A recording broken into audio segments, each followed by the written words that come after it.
Hi, it's Benefit Science, where science can sometimes get a little complicated. But hey, at least I'm here to keep it simple and easy for you guys to understand. And in today's video, I am going to discuss about how our eyes work. I'm going to warn you that I am a fast talker, so feel free to adjust the video speed. But now, let's jump into discussion. So first, to truly understand how our eyes work, we need to look at something, well, I won't call it a knockoff though, but it imitates how our eye works.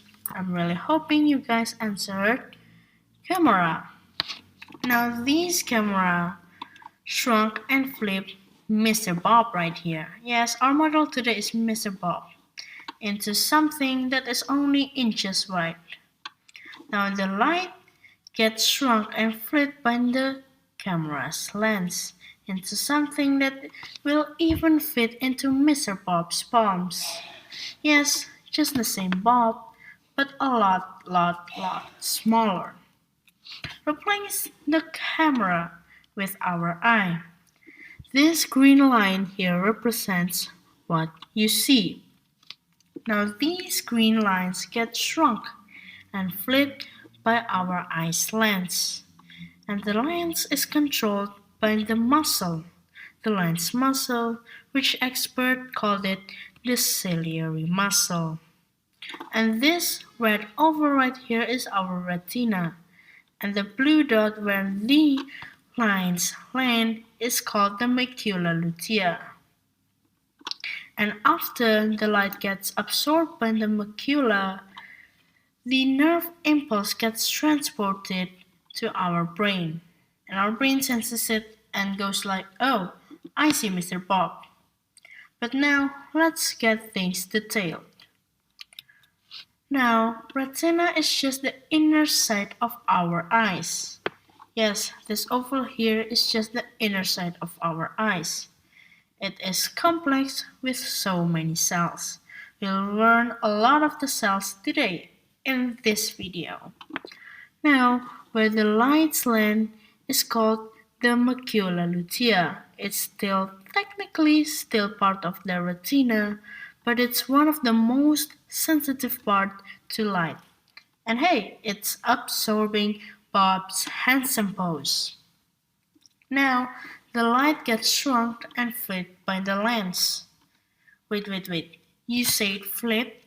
I don't think it is flipped. Well, the flip created is really small that some illustrator like me just represents it with a dot right here. Now, the lens muscle controls the lens thickness. Lenses are thinner when seeing far objects and thicker when seeing close objects. Well, how if the lens cannot get thin enough when you are seeing far objects? That's a condition called myopia, represented by this green line right here. Myopia is when the light falls not on but in front of your macula lutea. It is quite bad because you cannot see far objects clearly. This red line here represents normal vision, and this blue line represents the opposite, when the lens cannot get thick when seeing close objects, so the light cannot be shrunk and flipped enough. And this condition is called hyperopia. Now what's bad is you can have myopia and hyperopia at the same time. And that is called presbyopia.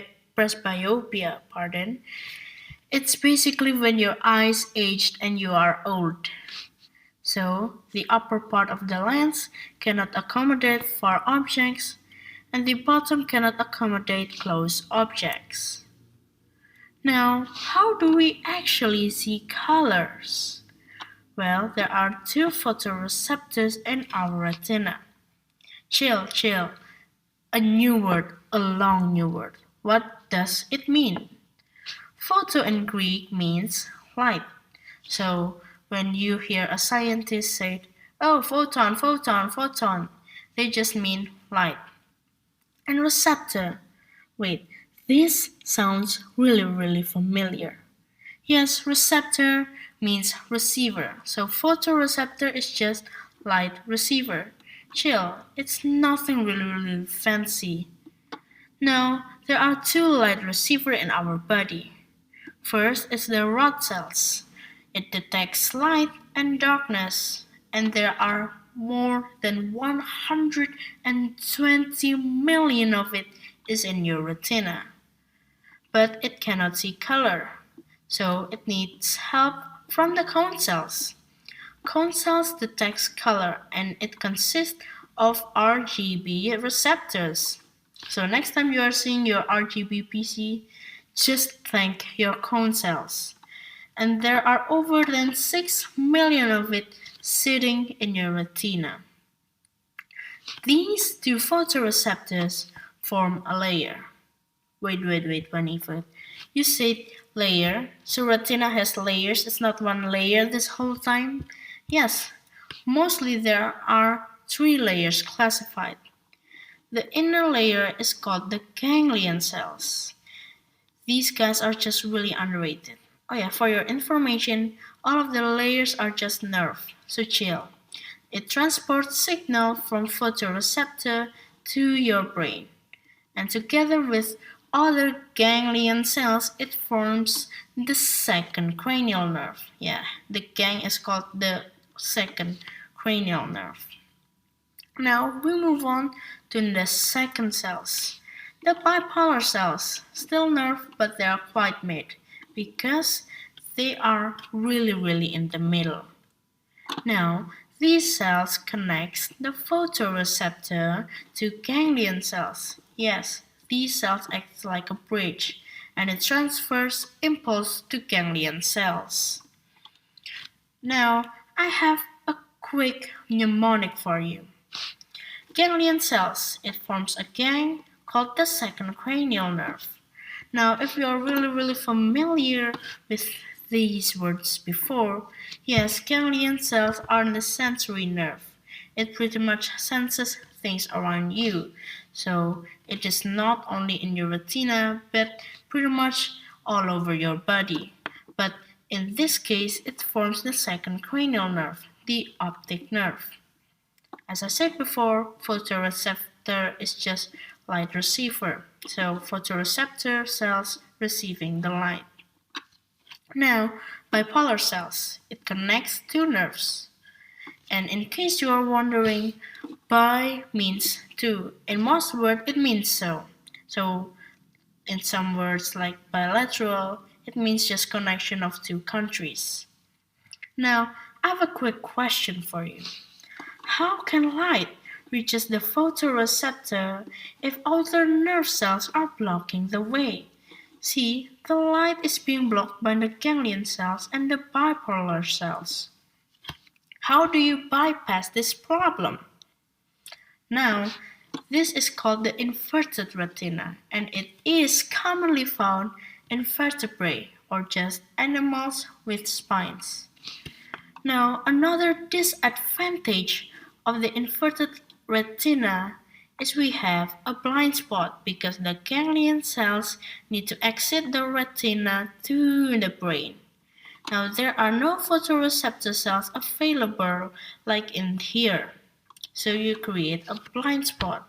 But how does evolution bypass this problem? That's why in the center of macula we have the fovea. It's also called fovea centralis because it sits in the center of the macula and in the center of the retina. Now, fovea centralis is a literal pit that is 1.5 millimeter in width, and it is exposing the photoreceptor cells. Alright, why is it so difficult? Why does the photoreceptor need to be in the bottom in the first place? Well, pretty much photoreceptor carries the whole team.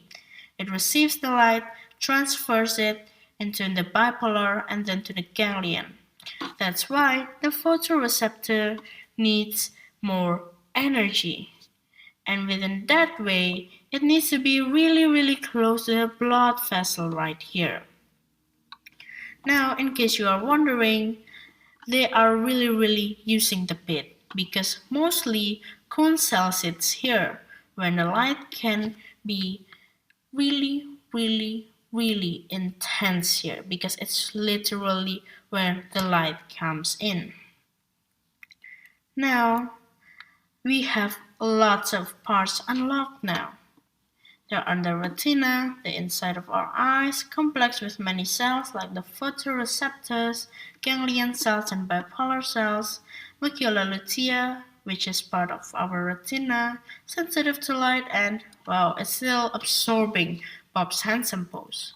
Now, in the macula, we have the pit called the fovea, mostly consists of cone cells, and is the most sensitive part to light. We have the lens muscle, and the lens controls the lens thickness and gets thinner when seeing far objects, thicker when seeing close. And that's pretty much it. Congratulations, guys! You have understood how our eyes work. Lights enter, got transferred into our brain by using nerve impulse. And that's it. Nothing complicated. Without you even realizing you have understand how our eyes work. But I will leave you with the question of the day. Why are we blinded when lights suddenly disappear and regain the ability to see minutes later? Try to answer it in the comments and I will give you the right answer in the next short video. So stay tuned and thank you for watching. Consider subscribing, sharing and liking this video if this was helpful. Thank you.